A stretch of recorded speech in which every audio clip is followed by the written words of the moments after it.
Good evening, students. Today we will see our atomic structure, and I am Rajesh, your India's physics teacher. So let us know about atomic structure. As all of you know that all the matter is made up of with atoms, and atoms are the building blocks of matter. You have studied in earlier classes. Now we will see what is meant by atomic structure, the structure of an atom, and what it consists, what it gives a meaning regarding atoms and in it. So before knowing that, we have to know about introduction. As we have studied earlier, the difference in the physical states of matter as solids, liquids and gases is just due to the arrangement of atoms in it. So the difference in the arrangement of atoms leads to the structure or the physical properties. It leads the physical properties we have studied earlier. Now we will see what is called atomic structure, what the structure of what the atom has a structure. We will see. So in the earlier is definitions. So Maharshi Kanad, an Indian, says he has given a definition that atoms are the smallest tiny particles. If you cut a gold piece into small parts, so until the final stage, you are never able to cut it into small parts again. So the individual particle is called atom. Finally, what he concluded is the indivisible particle of matter is called atoms.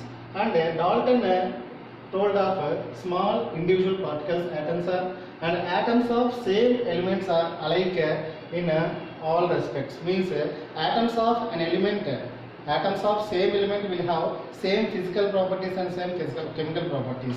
And atoms of different elements will have different properties such as density and color or physical properties, remaining chemical properties. And atoms will combine in small mole numbers to form compounds. For example, 2 hydrogen atoms and 1 oxygen atom together give 1 molecule of water.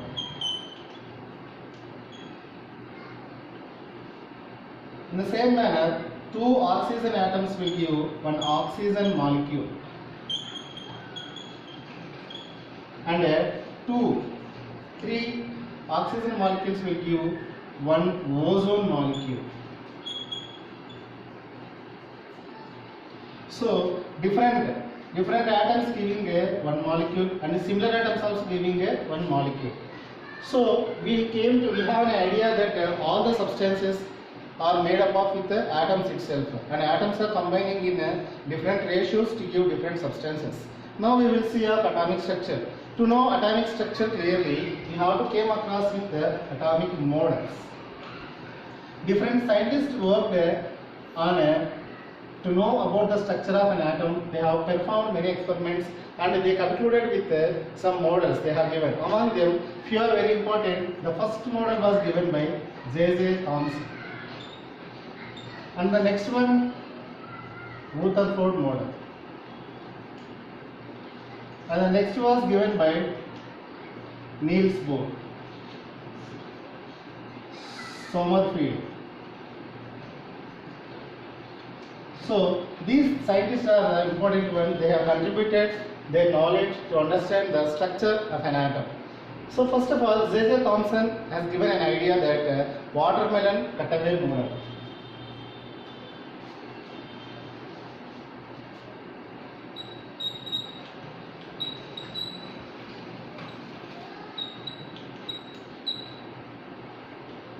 This model is also known as the apple pie pudding model.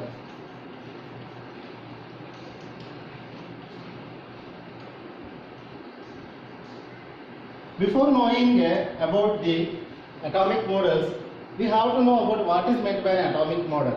Atomic model is nothing but the description of distribution of charge and mass of an atom. The description of distribution of charge and mass of an atom.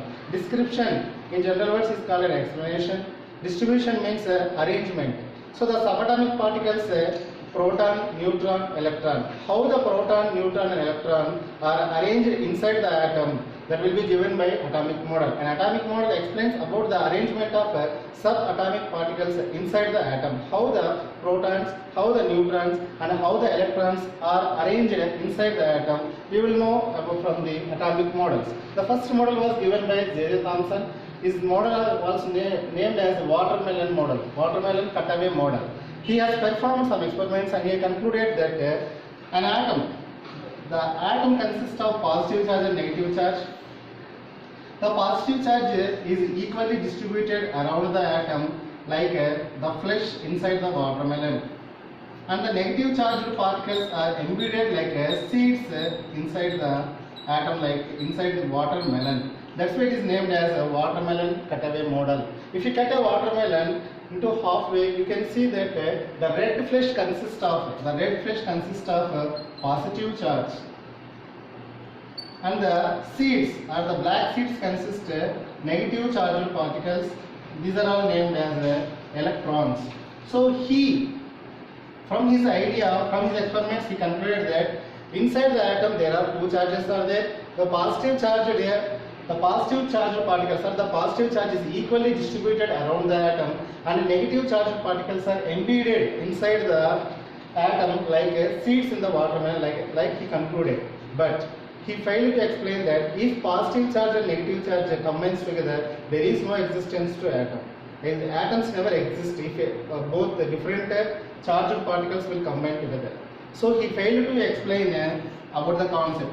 Later on that Rutherford came with an atomic model. We will see in the next video. As we have seen regarding atomic models, these three are important atomic models regarding atoms. So first one is Thomson's watermelon cutaway model, and the second one is Rutherford model, the third one is Bohr's model.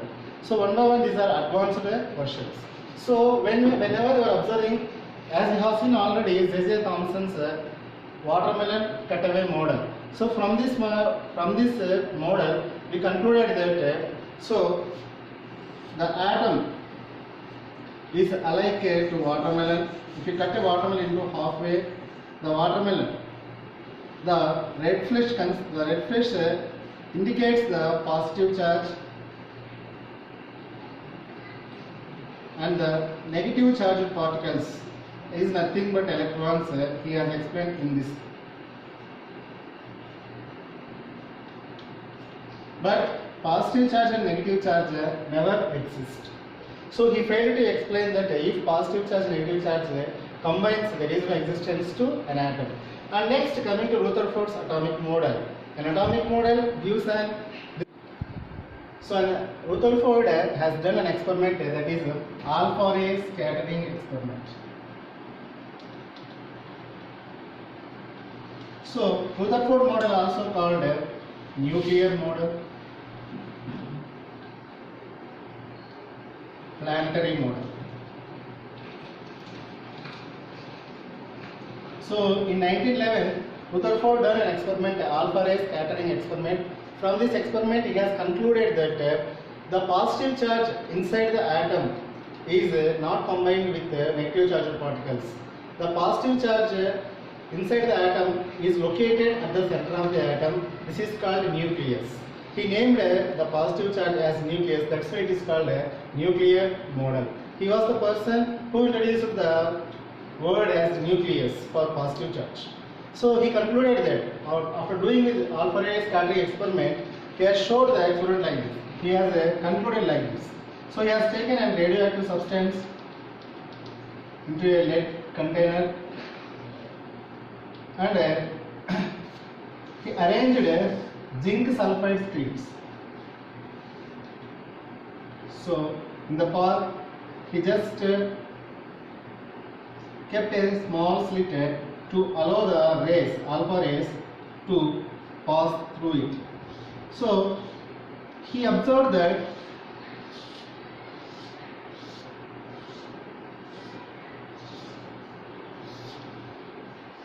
the alpha rays scattered throughout the zinc sulfide screens. From this he concluded that atom is spherical in shape and mostly hollow.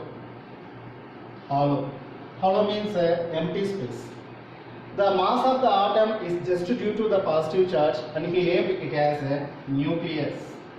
The first point what he is told is the atom is in a spherical shape, sphere. and mostly hollow, and the mass of the atom is just due to the nucleus. This nucleus is made up of positive charge and the remaining place is empty. So nucleus, he concluded, and he told that while coming to the point of negative charged particles, he told that the negative charged particles are revolving around the nucleus like planets revolving around the sun. Again, the negative charged particles are revolving around the nucleus like planets revolving around the sun. That's why it is called planetary model. It is very similar to the sun's family. That's why it is called planetary model. How the planets revolving around the sun, like that the negative charged particles or electrons are revolving around the nucleus. And finally he concluded that the positive charged nucleus pulls the electrons towards it. Pulls the negative charged particles or electrons towards it. So this is called force of attraction. The revolving negative charged particles have kinetic energy. Due to the kinetic energy, they are moving away from the nucleus. The force which pulls the electrons towards the nucleus is called centripetal force. The force which works towards the center is called centripetal force. That he named as attraction force. And the revolving negative charged particles, revolving electrons have kinetic energy. Due to the kinetic energy, they are moving away from the nucleus. So this is called repulsion force or centrifugal force, the force which is directed away from the nucleus. These two forces are equal and opposite. That's why the atom exists. So while coming here, he told that negative charged particles, positive charged particles are combined, but he separated the nucleus and negative charged particles. He has done like that. The defects of Rutherford model are, so when the revolving electron, or if the electrons are revolving continuously around the nucleus, they have to lose their energy. For example, if a boy is running in a playground, the first round he will run very easily. The second one little bit easy, difficult. The third one slowly, fourth one slowly. Eventually, if the electrons are continuously revolving around the nucleus, they have to lose energy. Whenever the electron loses energy, it has to again fall into the nucleus due to the attraction force.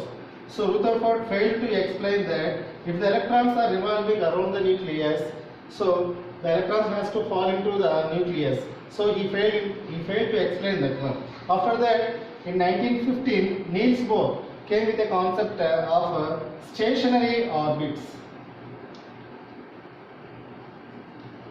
Stationary orbits. So he proposed an atomic theory with Max Planck's quantum theory, based on Max Planck's quantum theory. So from this he concluded whatsoever Rutherford told is exactly right, but the electrons are revolving around the nucleus in a specified paths called orbits.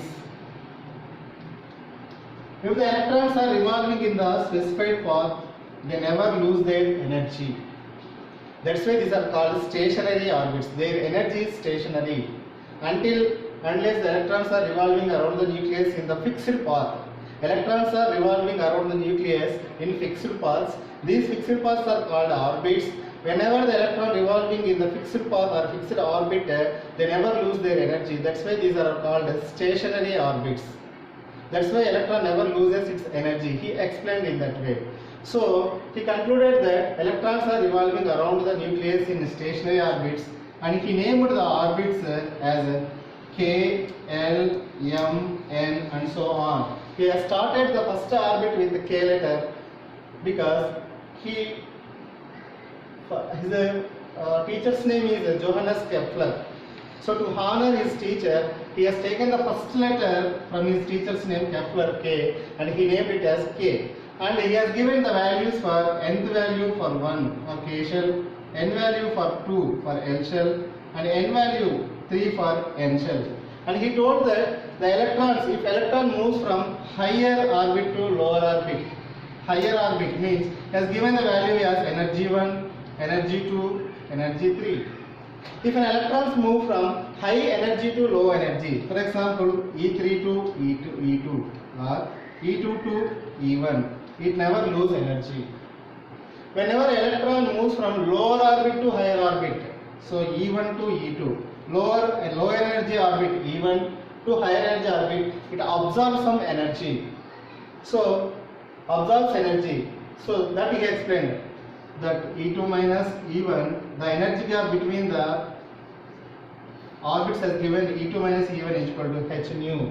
In that way, Niels Bohr given an idea, or he has given a good explanation regarding atomic models. So while observing all these ones, in the beginning we don't have an idea what is the shape of an atom and how the positive charge and negative charge are located inside the atom. We don't have an idea. So Thomson came up with a watermelon cutaway model. He has given an idea regarding positive charge and negative charge. After that, Niels Bohr with a planetary model or nuclear model, he has done an experiment, alpha ray scattering experiment. Why he has chosen alpha ray?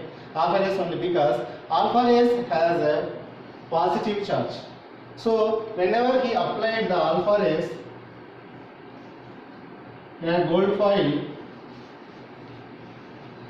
when the rays are moving, few rays moved through the nucleus, through the atom, few rays bent away from the nucleus, few bent away. So they left a small space. So he named it as a nucleus. The small space is named as nucleus because nucleus has positive charge and alpha rays are also positive charge. So positive charge will repel. He understood there is a lot of space, hollow, empty space is there due to these alpha rays scattering experiment. So in this way he has done some experiments and Niels Bohr, he upgraded the idea about atomic structure.